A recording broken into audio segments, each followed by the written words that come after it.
یا حبیبی یا رسول اللہ صلی اللہ تعالی علیہ وسلم بحمدہ تعالی آج 8ویں تراویح میں حفاظ کرام نے 10 پارے مکمل کیے، بلکہ 11ویں پارے کی شروعات بھی ہو چکی ہے۔ 11ویں پارے کا پہلا صفحہ بھی آج پڑھا گیا۔ قرآن پاک میں جا بجا آپ اللہ تبارک و تعالیٰ کی شان رحیمی کو ملاحظہ کریں گے۔ اللہ تبارک و تعالیٰ رحمان ہے، رحیم ہے۔ سورہ فاتحہ کا آغاز ہوتا ہے الرحمن الرحیم مالک یوم الدین سے، لیکن اللہ تبارک و تعالیٰ کے ناموں میں سے ایک نام جبار بھی ہے اور ایک نام قہار بھی ہے، یعنی اللہ رحمان بھی ہے، رحیم بھی ہے، اور ساتھ ہی ساتھ نافرمانوں کے لیے اور اللہ تبارک و تعالیٰ کی بارگاہ کے بے ادب لوگوں کے لیے، اللہ کے پیارے رسول صلی اللہ علیہ وسلم کی بارگاہ کے بے ادب لوگوں کے لیے اللہ تبارک و تعالیٰ کی شان جباری اور شان قہاری بھی ہمیں قرآن پاک میں نظر آتی ہے۔ سورہ توبہ کی اگر آپ تلاوت کریں تو آپ کے رونگٹے کھڑے ہو جائیں گے۔ یہی وجہ ہے کہ قرآن پاک کی سورہ توبہ یہ ایک ایسی سورت ہے جس کی شروع میں بسم اللہ الرحمن الرحیم نہیں لکھا گیا، اس لیے کہ بسم اللہ الرحمن الرحیم میں الرحمن اور الرحیم آتا ہے، لیکن اگر آپ اس سورت کو پڑھیں گے تو پوری سورت میں آپ کو اللہ تبارک و تعالیٰ کے جلال کی شان نظر آتی ہے، اس کی قہاریت نظر آتی ہے، اس کی جباریت نظر آتی ہے۔ اگر آپ اسلام کی تاریخ کو پڑھیں گے تو آپ جانتے ہیں کہ جس دن حضور اکرم صلی اللہ تعالی علیہ وسلم نے نبوت کا اعلان فرمایا، اسی دن سے کفار و مشرکین کے ظلم و ستم کا آغاز ہو گیا تھا۔ مسلمانوں پر 10 سال بلکہ پورے 12 سال حضور اکرم صلی اللہ تعالی علیہ وسلم 13 سال تقریباً جو ہے مکہ المکرمہ میں رہے۔ کفار و مشرکین نے اتنا ستایا مسلمانوں کو، اتنا ستایا کہ حضور اکرم صلی اللہ تعالی علیہ وسلم نے کچھ مسلمانوں کو حبشہ کی طرف ہجرت فرمانے کا حکم دے دیا۔ یعنی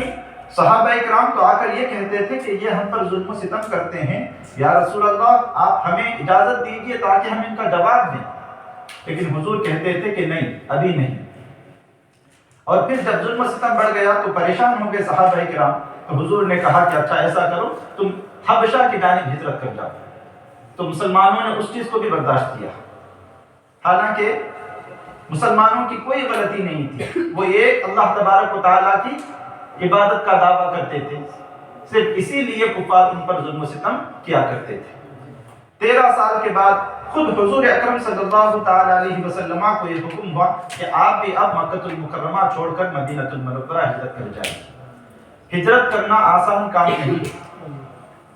ہم بیان کرنے کو بڑے آسان لفظوں میں بیان کر دیتے ہیں کہ حضور مکہ المکرمہ سے نکل کر مدینہ المنورہ چلے گئے، لیکن اگر آپ اس واقعے کو پڑھیں گے تو آنکھوں میں آپ کے آنسو آ جائیں گے۔ جس وقت حضور اکرم صلی اللہ تعالی علیہ وسلم رات میں مکہ المکرمہ سے نکلے تو ایک جگہ آپ کھڑے ہو گئے اور خانہ کعبہ کی طرف آپ نے رخ کیا، اور پھر خانہ کعبہ کو اور مکہ المکرمہ کو مخاطب کرتے ہوئے آپ نے فرمایا کہ اے شہر مکہ، اگر یہاں کے لوگوں نے مجھے مجبور نہ کیا ہوتا تو میں کبھی تم سے جدا ہونا پسند نہیں کرتا۔ ظاہر سی بات ہے، جس شہر میں حضور کی پیدائش ہوئی، جس شہر میں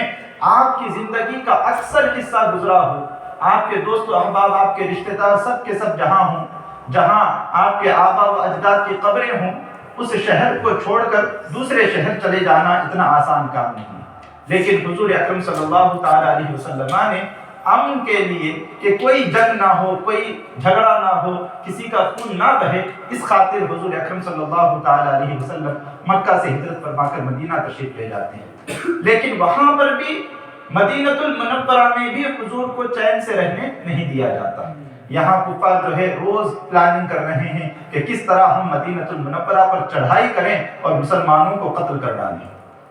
اب جب حضور کو پتا چلا کہ ایک لشکر جرار 1000 افراد پر مشتمل لشکر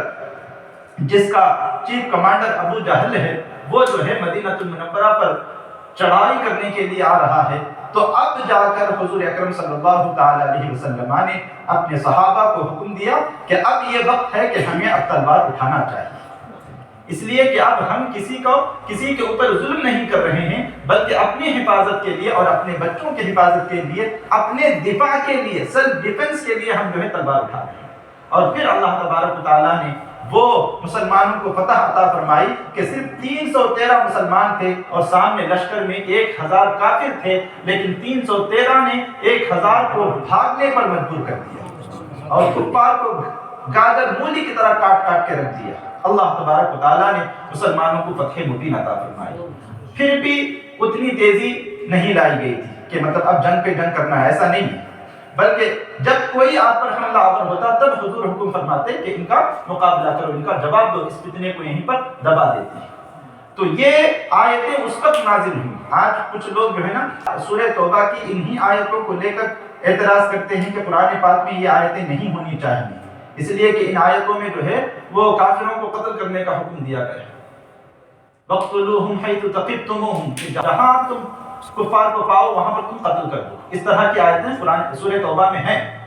لیکن اس کا پس منظر ان لوگوں کو معلوم نہیں ہے کہ یہ کب نازل ہوئی۔ آج کے دور میں ہم اس کو فٹ نہیں کر سکتے۔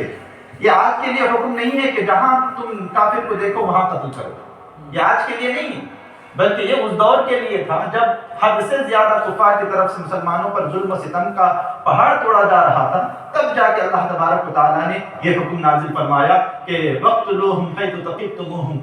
یعنی بس ان کے پیچھے لگ جاؤ، جہاں کہیں یہ تمہیں دکھے بس ان کو مار دو،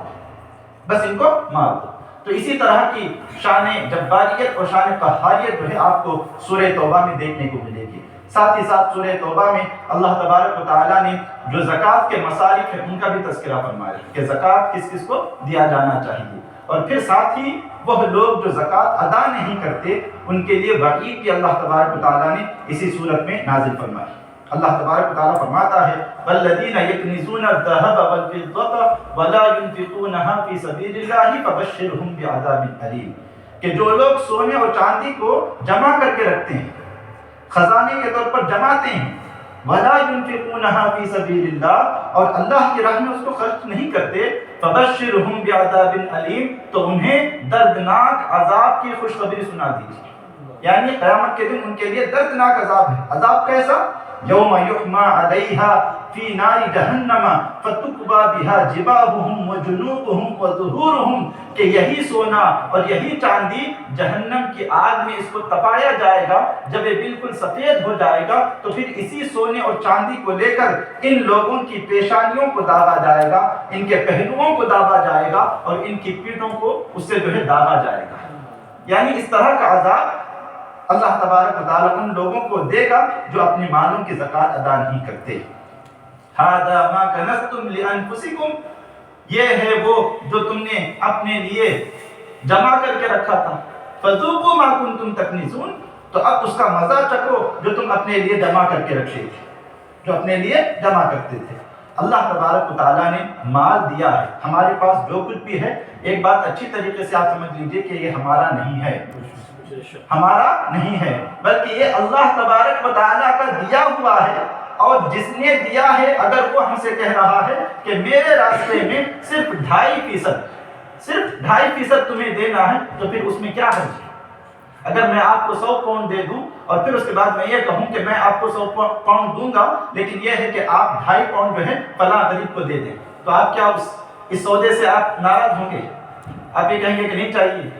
آپ کہیں گے کہ بالکل۔ تو اللہ تبارک و تعالیٰ نے سب کچھ ہمیں دیا ہے، اور اس کے بدلے میں اللہ تبارک و تعالیٰ نے بہت ہی کم رقم کا مطالبہ کیا ہے کہ اس کو غریبوں کے حوالے کیا جائے۔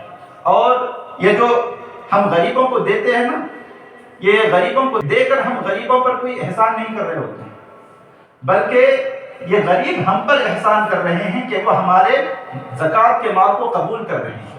اس لیے کہ ہم جو ان کے ہاتھ میں دیتے ہیں، اللہ تبارک و تعالیٰ، یا حدیث پاک ہے، حضور اکرم صلی اللہ تعالی علیہ وسلم کا فرمان ہے کہ وہ رقم اس غریب کے ہاتھ میں جانے سے پہلے اللہ کی دست قدرت میں چلی جاتی ہے، یعنی ہم اس کو نہیں دیتے بلکہ اللہ تبارک و تعالیٰ کو دیتے ہیں، اور اللہ تبارک و تعالیٰ جو ہے وہ غریبوں کو عطا فرماتا ہے۔ ٹھیک ہے؟ تو اپنے مالوں کی زکوٰۃ ادا کریں. مالوں کی زکوٰۃ ادا کرنے میں بالکل بھی کوتاہی نہیں کرنی چاہیے. بالکل پورے حساب و کتاب کے ساتھ،